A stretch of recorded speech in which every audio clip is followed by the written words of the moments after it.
So I'm going to be trying another product as a hot comb today, testing it out on my wig. So you guys know I normally use a hot comb to flatten my wig, but today I'm going to be trying out a new product and I think it's going to work really well. So I'm so excited about it. Let's jump right into it. I definitely want to add a little bit of heat to it. So let's go ahead and start around the parting space. This wig that I'm wearing right now is synthetic. This is a wig by Sensational and it's supposed to be a glueless lace wig. So this is the Wavy Talk straightening brush.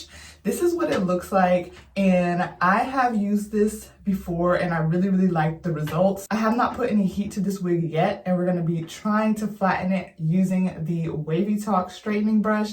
I have it at 270 degrees, but it goes up to 420 degrees.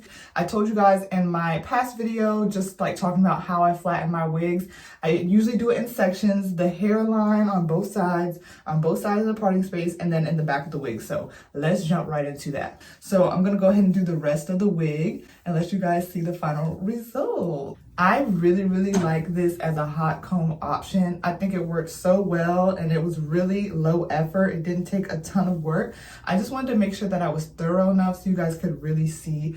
Sometimes I feel like the hot comb may be like a little bit intimidating because it is hot all around on the base of the comb and the actual comb. But with the Wavy Talk straightening brush, this back part is not like I'm not going to use this back part on the wig because it's not hot enough. The majority of the heat is right here in the brush, in my opinion, and that could be good if you're like worried about, you know, like touching it and it being too hot or something like that. So I am gonna fully install this wig, you guys. I'm gonna show you a little clip of the final results, but I'll put my full wig install down below in the description where the products will be listed. But yeah, I think this is a great hot comb option and I'm really happy with it. I'm so glad that we tried it together because I didn't think about using this in the past on my wigs, and I think that it's going to be a great option.